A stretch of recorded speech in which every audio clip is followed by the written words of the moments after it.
And you look great with that hat, but I have a gift for you.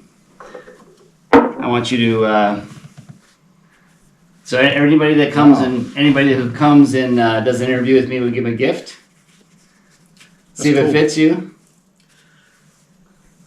And you look younger already. Look at there. Perfect fit. 41 years old. I wish. But I like that one. That was great looking, yeah. So this is great, Rodney. I've known Rodney for at least about 10 years roughly. Yeah. Yep. And this is going to be a relatively unscripted, unrehearsed, actually totally unrehearsed topic of discussions, mostly about Rodney and what he's done with his life.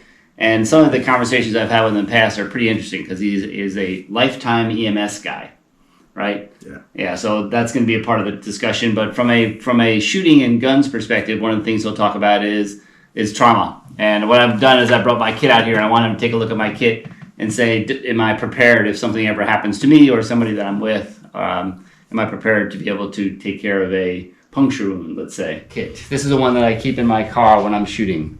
And how have I set myself up? You want to take a look and see if I set myself up for success or failure? Or Okay, so directly at the top, tourniquet. Yeah. That's a good thing. Mm-hmm. And this is actually a good tourniquet. Even has the strap where you can write the time that you put it on, Oh, so you don't forget that, Yeah. which is very important. So obviously, if you have a wound to an extremity and it's bright red. Now, I think I heard you say once before that they've loosened up the amount of time that you can have a tourniquet on now. Isn't that because if you're out in the woods somewhere, it used to be you can only wear a tourniquet for like an hour or two or something. Now it's much more liberal. Yes, and then the second most important thing in here for gunshots is plenty of gauze. You've got 2 rolls, so I would, for a shotgun blast or a bigger caliber, That's not enough. or arterial bleeding, I would be prepared to use my shirt. So how many rolls would a person really want to have? Depending on the time frame that you're going to have to pack it and continue to add to the top of it, I would have at least 8 of these with me. Wow. So I have that many, but they're in another kit. So I should just stuff them in my car someplace. Oh, absolutely. Yeah. Okay. And then you've got a few roller bandages that if you've got an extremity wound and You can wrap it. and you pack it, or if you just put some gauze on the top, you have some direct pressure. With any of the wounds, you want to continue that direct pressure. Okay. Nice little knife.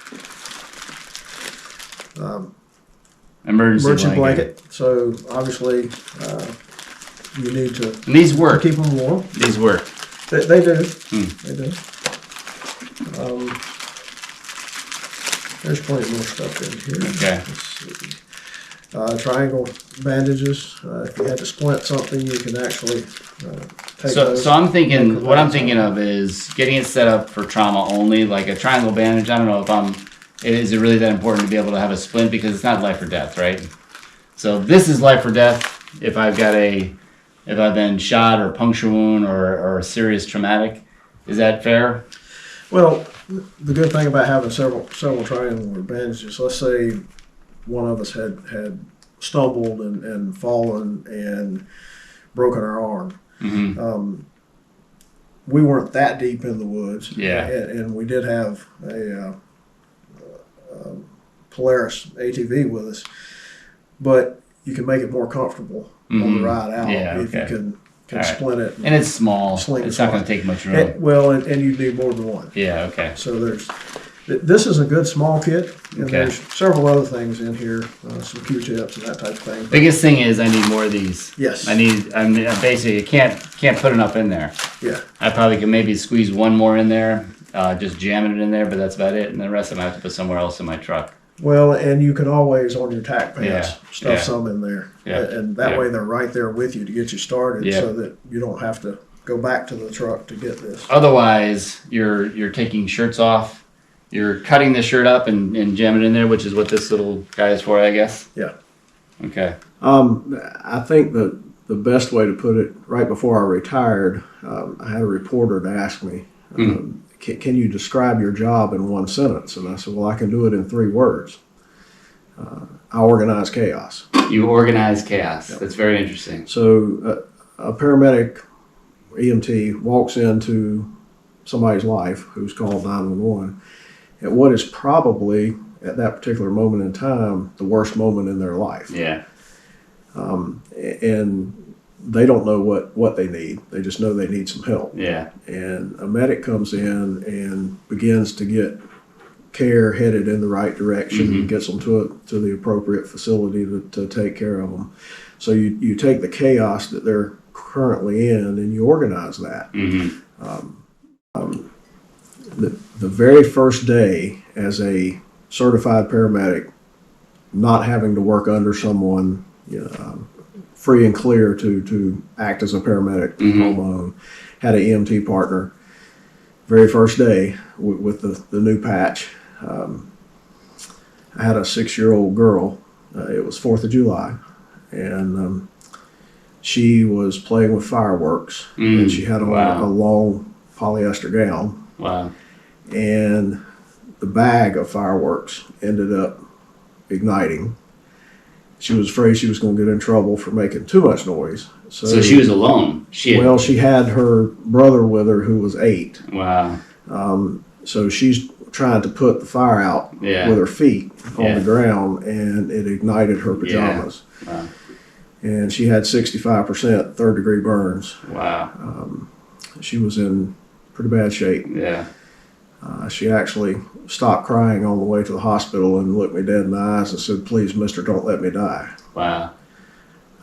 So that was very first day as a full-fledged paramedic. But within just a few hours of me getting there and seeing her, she was transported by air to Shriners Burn Center in Cincinnati. And she had scarring, but she recovered well. And about a year later, I was actually able to go sit quietly in my truck in the parking lot at school and watch her walk in for her first day of school afterwards. Wow. So that's great. That was Her brother was okay. He had no injuries. A gentleman in his 30s decided to commit suicide, and he took a double barrel 20 gauge and put it in the corner of his bedroom, sat on the edge of his bed, stuck the barrels under his left armpit, and took a pool cue and pushed both triggers. So he had an entrance wound here about the size of my fist, and he had an exit wound on his shoulder blade in the back about 2 fists. Wow. Because obviously the shotgun expanded as it went through. He was unconscious when I got there, and by the time I got him to the trauma center in Winston, I put over 5 liters of fluid in him and had him breathing and talking. Wow. How do people handle the stress of dealing with trauma every day? How do people? I mean, they would probably call it PTSD, right?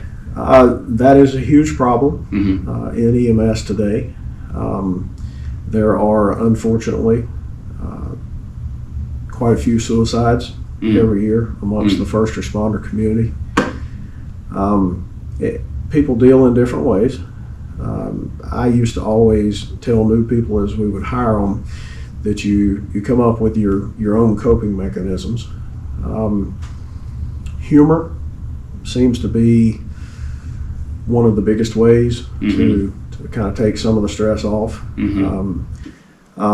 But everybody's got to develop their own coping mechanisms. And it took me a few years and a lot of bad calls to finally come up with mine, but I developed 2. And my first one is I had to realize that I am simply there as a check and a balance. Again, this is the way I look at it. It is not necessarily the way the profession looks at it. But I'm only there as a check and a balance. I'm there for that whatever amount of time to allow God to rethink the decision, because the ultimate decision is His. It doesn't always matter how good I am or how bad I am at my job. If He's already made the decision, it doesn't necessarily matter what I do. So that was the first thing. And then the second one was as simple as I didn't make the mess. I'm just here to clean it up. And those 2 things combined helped me make it through without a whole lot of what you would consider PTSD. Now, Yeah. do I still wake up every once in a while? Yeah. And I've relived a call. Sure. Mm-hmm. I don't think you can. I don't think you can be in this business and just shut it off when you leave and go home and not think about it. Well, bought my first handgun on my 18th birthday. Actually bought it from a drugstore. Wow, that's changed. Who was a gun dealer back then? Yeah. 44 Magnum. Yeah. 6.5. You didn't start out slow. You didn't start out small. No. You ran for the big stuff. This must have been around the Dirty Harry days. Yeah. Because it was 70s. Probably, let's see, it would have been 80s, early 80s. Early 80s, you were 18, roughly? Yeah, probably 84. Yeah, okay. So I think that probably would have been around that time frame. I can see why you might have picked the 44 Magnum. Well, it looked sweet. 6.5 inch blue, model 29. Yep. Smith & Wesson. So, yep.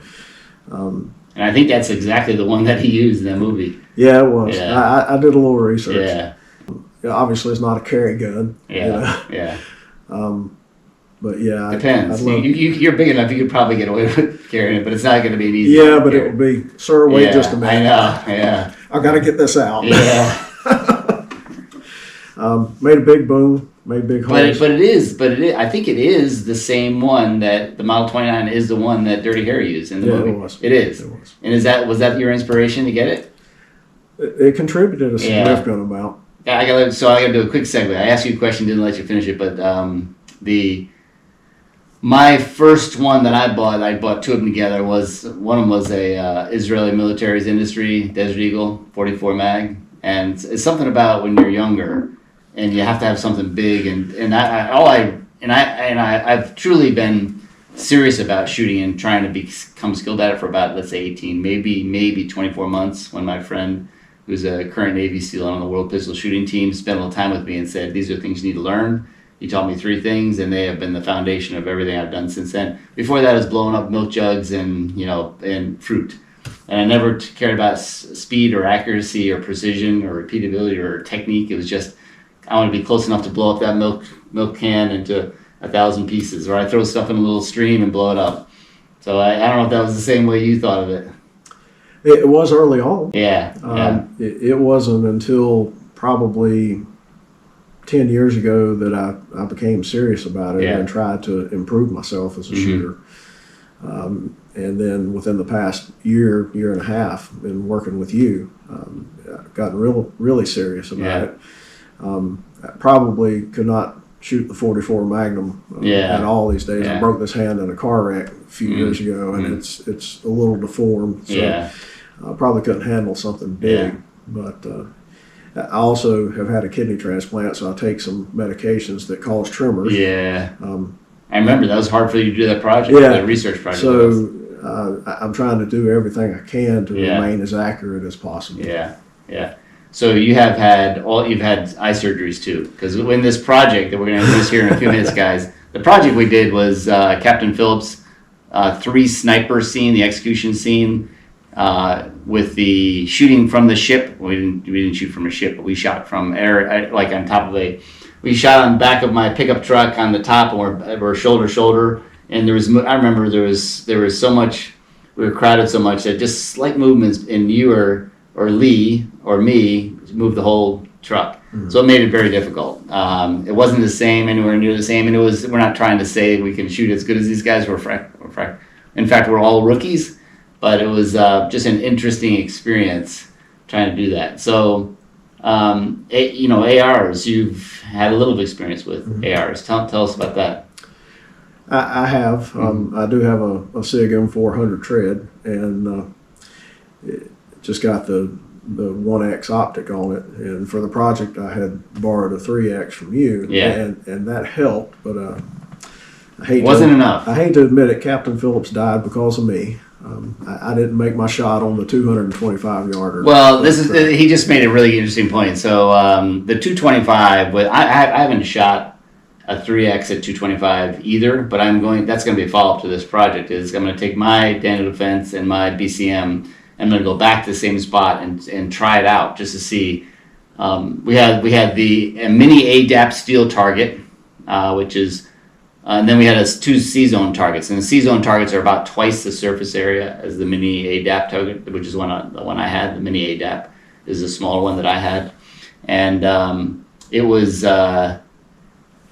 both of them. He and Lee, his son, both had the 3X optic on it, and it was very difficult. It was very difficult for you guys. Even Lee, it was difficult for. He hit more, but it was super difficult. Now I couldn't expect. Now in hindsight, I should have said there and said, okay, is this practical for somebody who has had multiple eye surgeries, has some tremors? It's just probably not the most practical scene that I put together. But I'll bet you if we switched, if I gave you my BCM, which we'll introduce here in a minute, if I gave you the BCM, you would have been a lot better. I'd like to think so. Yeah. And that's what they would be using. They would use BCM. All right, we're going to talk about the gear that we used in the Captain Phillips scene. This is the rifle only is a sub $1,000 unit, which is the Sig Sauer M400. This is Rodney's. And then the Daniel Defense rifle only, they all have a little bit more gear on them than, and in fact, this one loaded out. How much was your light, roughly? About $80. Okay, so it's pretty inexpensive. So I would say this is about a $1,400 with the 3X that we put on it and his Romeo 5. About a $1,400. If you bought it today at today's prices, it's about $1,400. This one is sub $2,000, rifle only, but everything on it with including the optics and the CMC trigger, and the big expense is the extra $1,000 for the Dead Air Sandman S, and then the Mod Light kit. It's about $4K, so that's a pretty big expense. And then the last one is the BCM. The only thing I put on this one is the Vortex, and then with the same, what I do is I swap them around. So I would put the Dead Air Sandman on this guy as well, and then this is about a pretty cheap bipod. I'd say $125. I'm looking at a Harris and some of the other ones that are out there, but this is about a $5,000 unit. So roughly, call it about $1,400, 4K, 5K. And are they that much better? We'll see. All right, so the M400 is Rodney's. Rodney, any comments? I mean, why did you buy the M400? What were you? I've just always been a SIG guy. Yeah. Most of my handguns are SIG. Mm-hmm. Just like the feel of it. A couple of things one thing I'd change is definitely the charging handle, putting something larger on there, because with the red dot so far back on the rail and the Vortex on there, I couldn't get my fingers between. Yeah. So when I was prone, I had a hard time racking it. Yeah, I remember when you were down, it was really difficult to get underneath there. So what you could do is hold it, and then with the other hand, as long as you had a larger wing, and I use the Raptor SD charging handle, but that would help you a lot. If you had a bigger Radian charging handle, it doesn't have to be Radian. It'll help you a lot. Okay, so I'm convinced, with a little bit of patience, I'm going to take this back out to the range and see if I can improve on our shot pattern. I'm convinced, even with a 1X and with a 3X on top of it, I'm convinced we'll do better, because this has been professionally sighted at 100 yards, right? Yeah, my intention was not to ever do any long range with it. It was for close-up interactions. Yeah. So that would be interesting to try that again. The next one is a Daniel Defense, and this one does have the Raptor charging handle on it, and you can see it's got a much larger, both sides, much larger. Okay, and this is a stock Daniel Defense with the exception of the CMC trigger on it. It's got a really nice pull to it. Got a really nice smooth pull. One thing I don't like about this, I don't like the 90-degree throw for the safety switch. I have one of my ARs has the 60-degree or what would you call it, a 45, 60-degree throw. I like it much better. If you're trying to do quick action on this thing, it just seems like it's a little bit slow on that. But otherwise, this should shoot as well. The M400 and this one should shoot as well as each other. It's got this Strike Fire 2, and the 3x dot magnifier here, and I've got a Vortex 45-degree cant 1x, which, to be honest with you, I'm not sure if that might be a little bit superfluous, because that's a 1x right now. I have a 1x here, so I'm not really sure what advantage I get other than it's just there. So I might actually remove that and put it on another one. The last one is the BCM Mark 12. This is BCM's version of the Mark 12, which was made very famous in the 2002-2003 Iraq War. And Ryan Kleckner, who is one of the guys that we've tried to mirror and learn from, he said he was issued a lot of different sniper rifles, and this is the one that he would want to take home. If he could have taken any of them home and kept as a souvenir, which they don't allow you to do, but if he could have, this is the one he would have taken home. And it's not this one specifically, but this model, BCM Mark 12 clone. What I like about it is that it's like the difference between a car that the door just shuts perfectly smoothly, and another one where it's a little bit clunky. You can tell it's a little bit hollow. But this is what made all the difference, I believe. The 6X Razor made all the difference, because I was able to see the target pretty well, and where the crosshairs were placed on the target. I could hit the red dot, the red 4x4 targets, no problem with, even when I'm moving, I have no problem. So I think, Rodney, if we put you behind this, using these guys, I think you'd be much better off. What do you think? I'd love to give it a shot. Anytime you get to spend a day in the woods, it's a great day, but when you add some wind therapy to it, it makes it an exceptional day. Yeah. The sub $1,000 rifle, sub $2,000 rifle, sub $3,000 rifle, and then with all the goodies, roughly $1,500, $4,000, and $5,000, which it really adds up, which is pretty incredible to me how fast they add up. So I've got if my accountant in the family, and he knows exactly what I mean by it, if my accountant in the family will approve, this is crazy, but I'm really interested in the Tikka T3X TAC A1 with a Vortex 5 25X to try and get those 8 to 1,200 yard shots. So we've got about, on our property, we have 2.3 miles from end to end, from corner to corner, and then about roughly 1 point, it's not a perfect square, or perfect rectangle, 1.23 miles across. And there are some spots where you can get an easy 800 yard shot, maybe a 1,200 yard shot, so I'm really interested in trying that as well. So if I get that, we'll do the same thing, get you out there, because you'll be hitting things that, people would dream of, being able to shoot that far. Like, subscribe, and comment to see more content on advancing the practice and psychology of firearms performance.